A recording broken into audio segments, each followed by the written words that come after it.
میں ہمدان ہوں اور اگر آپ یہ کہانی سن رہے ہیں تو شاید آپ کو لگے کہ یہ صرف ایک قصہ ہے، مگر جو میرے ساتھ کراچی کی ایک سنسان سڑک پر ہوا اس نے میری پوری زندگی بدل دی۔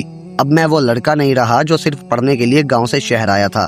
اب میں اندر سے ٹوٹا ہوا، خاموش اور ہمیشہ خوفزدہ رہنے والا ایک انسان ہوں، جس کی آنکھیں ہر رات اندھیرے میں کھل جاتی ہیں اور دل دھڑکتا رہتا ہے کہ شاید وہ دوبارہ آ جائے، کیونکہ میں جانتا ہوں، آپ جانتے ہیں، مگر میں خود نہیں جانتا تھا کہ وہ مسکراہٹ کتنی مہنگی پڑنے والی تھی۔ میرا گاؤں سندھ کے ایک چھوٹے سے علاقے میں تھا، جہاں صبح کی پہلی کرن کے ساتھ کھیتوں کی مٹی کی خوشبو اٹھتی تھی اور شام کو گائے بھینسوں کی گھنٹیوں کی آواز گونجتی تھی۔ ہمارا گھر مٹی اور اینٹوں کا بنا ہوا تھا، جس میں 3 کمرے تھے۔ باپ کھیتوں میں محنت کرتے تھے، ماں گھر سنبھالتی تھی، اور میں ان کا اکلوتا بیٹا تھا جس پر ساری امید تھی۔ زمین تھی تو تھی، مگر اتنی زیادہ نہیں کہ پورا سال گزارا جا سکے۔ اس لیے باپ ہمیشہ کہتے تھے کہ بیٹا پڑھ لکھ لو، شہر جا کر کچھ بن جاؤ، ہماری تو بس یہی خواہش ہے۔ میں نے میٹرک اور انٹرمیڈیٹ گاؤں کے ہی اسکول سے کیا، مگر جب بی اے میں داخلہ لینے کا وقت آیا تو باپ نے فیصلہ کیا کہ اب کراچی جانا پڑے گا۔ وہاں ایک رشتہ دار کے ذریعے ایک سستے ہاسٹل مل گئی اور کالج بھی قریب تھا۔ ماں روئی تھی، باپ نے آنکھیں پوچھتے ہوئے کہا تھا کہ محنت کرنا، برائی سے بچنا اور اللہ کا نام لیتے رہنا۔ میں نے گھر والوں کو قریب لگا کر وعدہ کیا تھا کہ میں صرف پڑھنے جاؤں گا، کچھ غلط نہیں کروں گا۔ مگر کیا میں جانتا تھا کہ شہر کی چمکدار لائٹس کے پیچھے کتنی گہری تاریکی چھپی ہوتی ہے۔ کراچی پہنچتے ہی مجھے لگا جیسے میں کسی دوسری دنیا میں آ گیا ہوں۔ گاڑیوں کے ہارن، لوگوں کی بھیڑ، عمارتیں بلند، روشنیاں اور وہ بو جو شہر کی ہوا میں گھلی ہوتی ہے۔ ہاسٹل ایک پرانی عمارت میں تھا جہاں 4 لڑکے ایک کمرے میں رہتے تھے۔ میرا بیڈ کونے میں تھا اور میرے ساتھ 3 دوست تھے۔ علی جو لاہور سے آیا تھا، بہت باتونی اور مزاحیہ، فاروق جو کراچی کا ہی تھا مگر گھر سے دور رہتا تھا، اور سمیر جو میرے جیسا ہی سادہ لڑکا تھا مگر شہر کے ماحول میں جلدی رنگ بدل گیا تھا۔ پہلے کچھ دن تو مجھے بہت اکیلا لگا، کلاس جاتا، لائبریری میں بیٹھتا، رات کو کتابیں پڑھتا اور سو جاتا، مگر آہستہ آہستہ ان دوستوں کے ساتھ صحبت نے مجھے بدلنا شروع کر دیا۔ رات کو جب لائٹس بجھ جائیں تو ہم چاروں باتیں کرتے۔ علی اکثر شہر کی کہانیاں سناتا تھا کہ کراچی کیسا ہے، کون سی جگہ خطرناک ہیں، کون سی جگہ مزے کی ہیں۔ فاروق کہتا کہ یہاں رات کو باہر نکلنا بھی ایک مہم جوئی ہے۔ شارع فیصل، ڈیفینس، کلفٹن کی سڑکیں، وہاں گاڑیاں، لائٹس اور لوگ، مگر سب سے زیادہ وہ باتیں جو مجھے حیران کرتی تھیں وہ تھی رات کی آخری پہر کی، جب شہر سو جاتا ہے مگر کچھ سڑکیں جاگتی رہتی ہیں۔ سمیر اکثر مسکراتے ہوئے کہتا کہ بھائی یہاں ایسی عورتیں بھی ہیں جو رات کو اکیلی گاڑی میں گھومتی ہیں، خوبصورت مہنگی گاڑیاں، مگر ان کے چہرے پر ایک پراسرار مسکراہٹ ہوتی ہے، وہ صرف دیکھنے والوں کو دیکھتی ہیں، کبھی رکنے کا اشارہ کرتی ہیں۔ علی ہنستا اور کہتا کہ بس تجسس نہ کرو، کچھ چیزیں دیکھنے کے لیے ہوتی ہیں مگر قریب جانے کے لیے نہیں۔ مگر ان باتوں نے میرے اندر ایک عجیب سی کیوریوسٹی جگانا شروع کر دی۔ میں گاؤں کا سادہ لڑکا تھا، ایسے ماحول سے دور رہتا تھا، مگر اب رات کو جب وہ باتیں ہوئیں تو میرا دل دھڑکتا، سوچتا کہ شاید ایک بار دیکھ لوں تو کیا ہو جائے گا، بس دیکھنا ہے، کچھ کرنا تو نہیں۔ اور آپ جانتے ہیں میں نہیں جانتا تھا کہ وہ مسکراہٹ میرے لیے ایک بم کی مانند تھی جو میز کے نیچے رکھی جا چکی تھی۔ دن گزرتے گئے میں پڑھائی پر توجہ دیتا، مگر راتوں کو ان باتوں نے مجھے بے چین کر دیا تھا۔ ایک رات جب ہم سب باتیں کر رہے تھے تو سمیر نے کہا کہ کل رات میں نے ایک لڑکی کو دیکھا تھا، کالا گاؤن، لمبی گاڑی، وہ سڑک کے کنارے کھڑی تھی جیسے کسی کا انتظار کر رہی ہو۔ فاروق نے ہنس کر کہا کہ یہ سب حال جال کے ہیں بھائی، دور سے رہنا، قریب نہ جانا، مگر میں خاموش رہا، اندر ہی اندر سوچ رہا تھا کہ شاید ایک بار، صرف ایک بار میں بھی دیکھ لوں کہ حقیقت کیا ہے۔ اگلے چند دنوں میں نے یہ خیال میرے ذہن میں گھومتا رہا، پڑھائی میں توجہ نہیں لگتی تھی، نیند نہیں آتی تھی۔ آخرکار ایک جمعہ کی رات کو جب دوست ہو گئے تو میں اٹھا، چپکے سے کپڑے بدلے، جیب میں تھوڑے سے پیسے ڈالے اور ہاسٹل سے باہر نکل آیا۔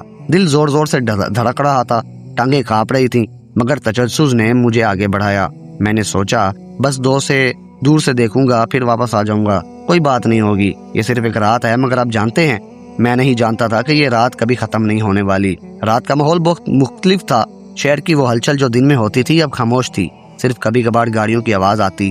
میں ایک بڑی سڑک پر چل رہا تھا جو ڈیفینس کی طرف جاتی تھی، دونوں طرف بلند دیواریں، درخت اور دور دور تک روشنیاں۔ ہوا میں ایک عجیب سی ٹھنڈک تھی، آسمان پر ستارے بھی نظر نہیں آ رہے تھے کیونکہ شہر کی روشنیاں انہیں چھپا رہی تھی۔ میں نے سوچا کہ شاید آج کچھ نہیں ہوگا، واپس لوٹ جاؤں، مگر جیسے ہی میں ایک موڑ پر پہنچا تو دور سے ایک گاڑی کی ہیڈ لائٹ نظر آئی۔ وہ آہستہ آہستہ میری طرف آ رہی تھی، بہت آہستہ، جیسے کوئی مجھے دیکھ رہا ہو۔ میرا دل دھڑکا، میں رک گیا۔ گاڑی قریب آئی تو میں نے دیکھا کہ وہ ایک سیاہ رنگ کی پرائیویٹ کار تھی، شیشے اندھیرے، مگر ڈرائیونگ سیٹ پر ایک عورت بیٹھی تھی۔ اس کا چہرہ جزوی طور پر روشنی میں آیا، خوبصورت، سنجیدہ، آنکھیں ایسی جیسے کوئی راز چھپا رکھا ہو۔ گاڑی میرے بالکل پاس آ کر رک گئی، شیشہ آہستہ سے نیچے ہوا۔ اس نے نرم آواز میں پوچھا کہ کیا میں اکیلا ہوں؟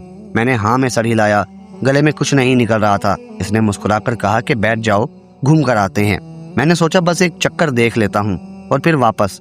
मैंने दरवाजा खोला और अंदर बैठ गया। गाड़ी आहिस्ता आहिस्ता चलने लगी। अंदर का माहौल बहुत पुरसकून था। हल्का सा इत्तर की खुशबू, नरम मौसीकी। वो औरत खामोश थी, सिर्फ कभी कभार मुझे देखती। मैंने कुछ पूछने की कोशिश की मगर वो बस मुस्कुरा देती। सड़क सुनसान होती जा रही थी। अब इमारतें भी कम हो गई थी। मैंने सोचा कि शायद अब वापस लौटना चाहिए, मगर मेरे सर में एक अजीब सी भारीपन महसूस हुआ। आंखें धुंधली होने लगी। मैंने इसे देखा, वो अब भी मुस्कुरा रही थी। फिर सब कुछ अंधेरा हो गया।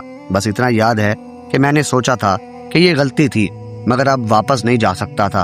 और आप जानते हैं, मैं नहीं जानता था कि ये अंधेरा कितना गहरा था। जब आंख खुली तो मैं एक अजनबी जगह पर था। कमरा अंधेरा था, सिर्फ एक हल्की सी लाइट जल रही थी। मेरे हाथ पांव ढीले थे, सर भारी था, जिस्म में दर्द था। मैंने उठने की कोशिश की मगर कमजोरी ने मुझे रोक दिया। कमरे की दीवारें सादा थीं, कोई फर्नीचर नहीं, सिर्फ एक बिस्तर जिस पर मैं पड़ा था। जहन में धुंधली यादें घूम रही थीं, गाड़ी, औरत, मुस्कुराहट और फिर अंधेरा। मैंने घबरा कर आसपास देखा, दरवाजा बंद था। खौफ ने मुझे घेर लिया, दिल धड़कने लगा, सांस तेज हो गई। क्या हुआ था? मैं कहाँ हूँ? कितना वक्त गुजर गया? मैंने चीखने की कोशिश की मगर आवाज नहीं निकल रही थी। जहन में उलझन थी, कुछ याद आता था मगर कुछ भूल जाता था। जिस्म पर एक अजीब सी बेचैनी थी, जैसे कुछ गलत हो चुका है, जैसे कोई मेरे अंदर से कुछ छीन कर चला गया हो। मगर तफसीलात धुंधली थीं, जैसे कोई ख्वाब जो हकीकत बन चुका हो। मैंने सोचा कि शायद ये ख्वाब है, मगर दर हकीकत ये हकीकत था। घंटे गुजरते गए, मैं वहां बैठा रहा, आंसू बहते रहे। दिल में एक खौफ था जो बताता था कि मेरी जिंदगी अब कभी पहले जैसी नहीं रहेगी। और आप जानते हैं, मैं अभी भी नहीं जानता था कि क्या हुआ। आहिस्ता आहिस्ता यादों के टुकड़े जुड़ने लगे। गाड़ी में बैठना, वो मुस्कुराहट, फिर बेहोशी, और इसके बाद जो कुछ हुआ, इसकी धुंधली झलक। मुझे एहसास हुआ कि मेरे साथ कुछ बहुत गलत हुआ है। मेरी इज्जत पामाल हुई है, एक लड़के की जो सिर्फ तजस्सुस में आया था। आंसू थमने का नाम नहीं ले रहे थे, जिस्म कांप रहा था। जहन में सवालात उठ रहे थे कि क्यों मैंने ये क्या किया, क्यों मैंने दोस्तों की बात नहीं मानी। नफसियाती तौर पर मैं टूट रहा था, खुद से नफरत हो रही थी, गाँव की याद आ रही थी, माँ बाप की बातें, इनका वादा, सब कुछ बिखर रहा था। जैसे कोई डोली जोम असर, जहाँ सब कुछ दूर हो जाता है मगर मुझे करीब लग रहा था। अचानक दरवाजा खुला, वही औरत अंदर आई।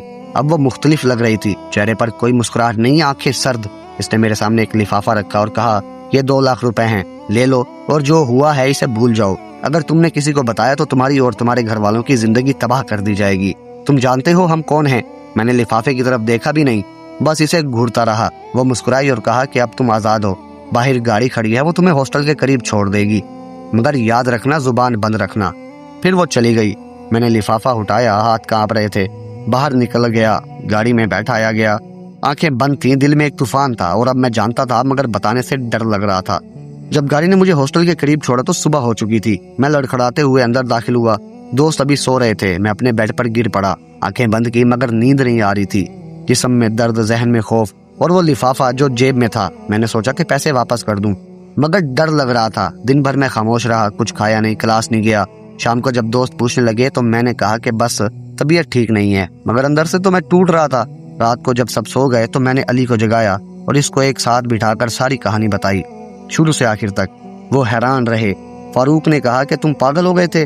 समीर ने आंखें फाड़ी। वो सब मुझे तसल्ली देने लगे मगर मैं रो रहा था, बता रहा था कि मेरी इज्जत चली गई, मैं कभी पहले जैसा नहीं रह सकूंगा। इन्होंने कहा कि पुलिस में रिपोर्ट करो, मगर मैं डरा हुआ था। वो धमकी याद आ रही थी। आखिरकार हमने फैसला किया कि घर वालों को बता दें।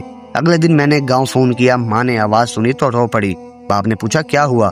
जब मैंने सारी बात बताई तो फोन पर खामोशी छा गई। बाप ने कहा कि बेटा वापस आ जा, हम सब कुछ छोड़ देंगे। माँ रो रही थी, कह रही थी कि मेरा बेटा। मैं वापस गांव चला गया, मगर वहां भी सुकून नहीं मिला। हर रात ख्वाब आते, वही गाड़ी, वही मुस्कुराहट, वही अंधेरा। मैं घर से बाहर नहीं निकलता, दोस्तों से मिलता नहीं, पढ़ाई मैंने छोड़ दी।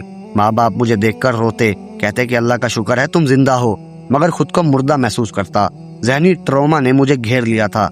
अचानक घबराहट के दौरे पड़ते, रात को अकेले रहने से डर लगता, लोगों से बात करने में खौफ आता। मैं सोचता कि अगर मैं तजस्सुस ना किया होता तो आज ये सब ना होता।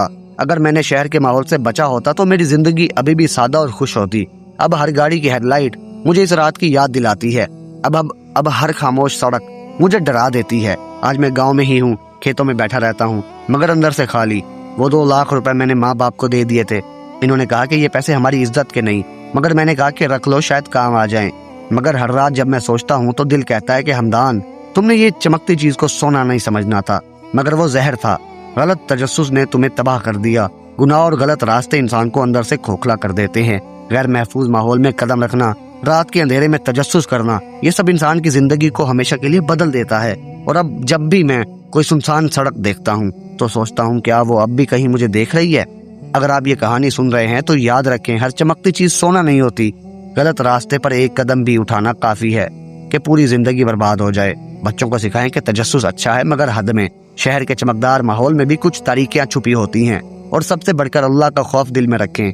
बुराई से दूर रहें, क्योंकि बस एक रात सब कुछ बदल सकती है। और वो बम जो आप जानते हैं वो हमेशा मेज के नीचे रहता है।